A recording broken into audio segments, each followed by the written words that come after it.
Assalamualaikum warahmatullahi wabarakatuh. Halo semua, apa kabar? Sebelumnya saya ucapkan terima kasih kepada yang terhormat Ibu Ira Rima Anita, SPMM, selaku dosen pengampu mata kuliah Business Communication and Negotiation, dan teman-teman yang menyaksikan video saya kali ini. Perkenalkan, nama saya Mareta Yunasa Dulistanti. Kalian bisa panggil saya Mareta. NPM 0211 22297 dari kelas 3H Manajemen. Pasti aku lagi bareng sama calon owner bisnis yang sukses.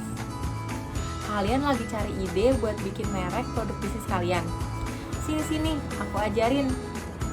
Di video kali ini, aku mau kasih tahu kalian semua mengenai cara membangun bisnis yang kuat. Dari mulai arti merek, peran merek, cara membuat merek, manfaat merek yang akan melekat di produk kalian. So, jangan kemana-mana, let's go! Sebelum kita membuat merek, kalian harus tahu terlebih dahulu mengenai pengertian dari merek itu sendiri. Merek adalah nama, istilah, tanda, lambang, desain, atau kombinasinya yang digunakan untuk mengidentifikasi barang atau jasa dari salah satu penjual atau kelompok penjual dan mendiferensiasikan perusahaan dari para pesaing. Nah, sekarang kan udah tahu kan arti dari merek itu apa? Kali ini aku mau menjelaskan mengenai peran merek. Peran merek itu ada 3. Yang pertama, menyederhanakan penelusuran. Di seluruh dunia ini ada berbagai macam merek dari berbagai macam kategori produk. Nah, merek ini sama saja sebagai identitas produk. Jadi, kalian harus hati-hati dalam menentukan merek produk kalian ya. Yang kedua, itu ada menawarkan perlindungan hukum kepada perusahaan untuk fitur atau aspek unik produk, di mana nama merek dapat dilindungi melalui nama dagang terdaftar.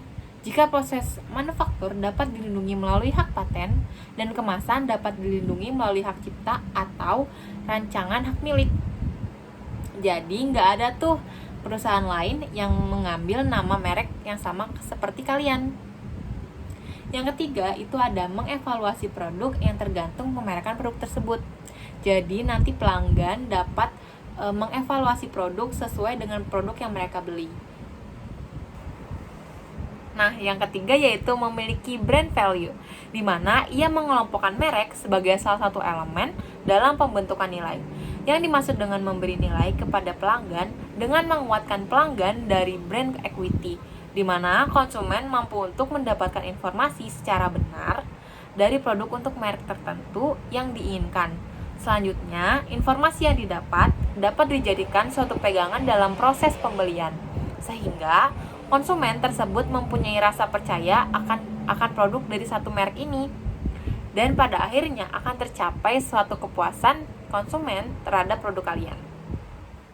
Oke, selanjutnya kita akan membahas mengenai bagaimana sih cara membuat merek. Yang pertama yang perlu kalian perhatikan adalah lakukan analisis pasar. Dalam hal melakukan analisis pasar ini, sebaiknya kamu mencermati beberapa hal yang aku sebutin ya. Yang pertama, lakuin analisis pasar menggunakan teknologi canggih seperti Google Analytics.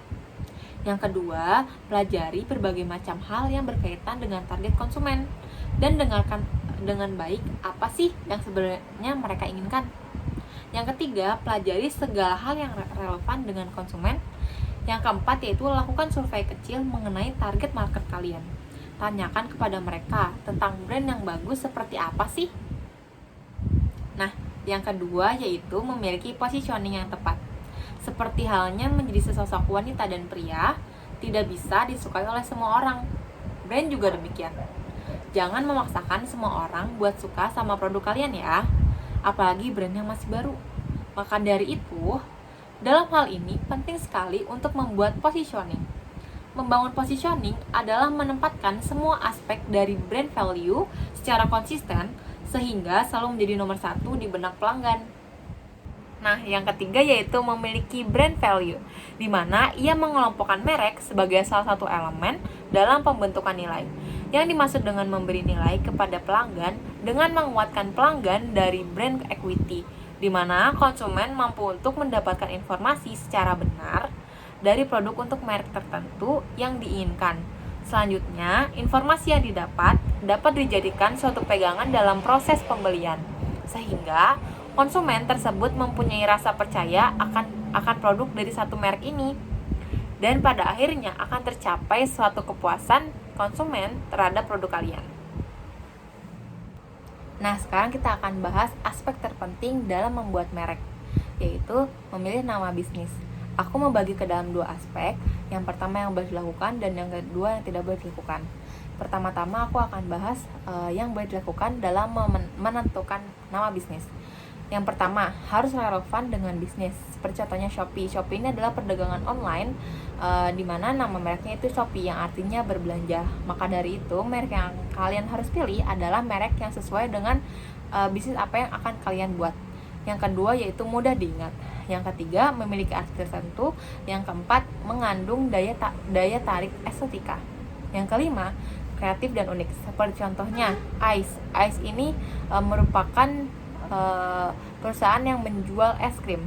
Mereka tidak menuliskan mereknya Ice, tapi Ice, dengan slogan Have an Ice Day. Unik bukan? Yang keenam yaitu ejaan yang sederhana. Contohnya Blibli. Dengan ejaan yang sederhana, maka merek dapat dengan mudah diingat dan pelanggan dapat dengan mudah mencari merek kalian. Yang kelima yaitu positif dan berkesan. Selanjutnya aku akan bahas mengenai aspek yang tidak boleh dilakukan dalam menentukan nama bisnis. Yang pertama yaitu plagiarisme atau meniru. Kita tidak boleh meniru merek dagang orang lain. Begitu pula kita tidak boleh memplagiat produk dari perusahaan lain. Karena merek ini sesuai yang sudah aku jelaskan tadi dilindungi oleh hukum. Jika kalian meniru merek dagang orang lain, kalian bisa dikenai hukuman dari hak cipta milik perusahaan tersebut. Yang kedua, ejaan sulit atau rumit. Yang ketiga, nama sulit diucapkan. Sesuai dengan gambar yang sudah saya tampilkan, di sini ada laki-laki yang bernama Ubem Osas. Susah bukan? Nah, apalagi jika nama merek lain yang susah diucapkan, apalagi diingat oleh pelanggan. Yang keempat yaitu negatif atau provokatif. Kita tidak boleh menentukan nama yang memiliki unsur negatif atau provokatif. Yang kelima yaitu tidak relevan dengan bisnis. Kita tidak boleh memilih nama bisnis yang tidak relevan dengan bisnis yang kita lakukan. Poin selanjutnya yaitu membuat logo merek.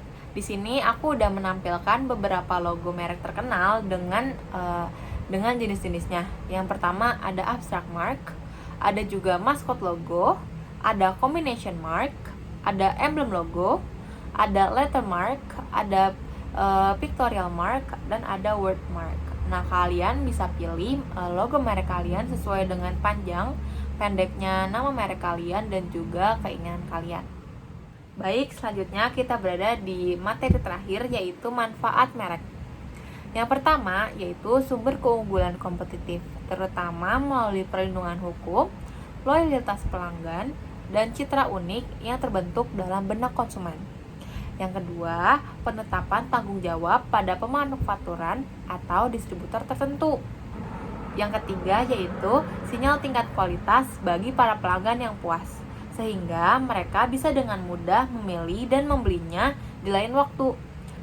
Yang keempat yaitu sarana menciptakan asosiasi dan makna yang unik yang membedakan produk dari pesaing.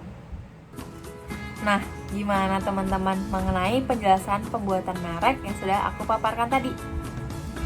Dari penjelasan itu, kita memiliki kesimpulan dengan adanya merek, konsumen dapat mencirikan suatu produk, baik itu barang ataupun jasa, yang dimiliki oleh perusahaan, sehingga dapat dibedakan dari produk perusahaan lain yang serupa atau yang mirip, yang dimiliki oleh pesaingnya.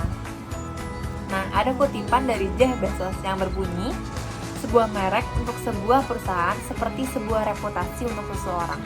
Anda mendapatkan reputasi dengan mencoba melakukan hal-hal yang sulit dengan baik. Biru laut seperti kolam, ikan paus pandai menyelam.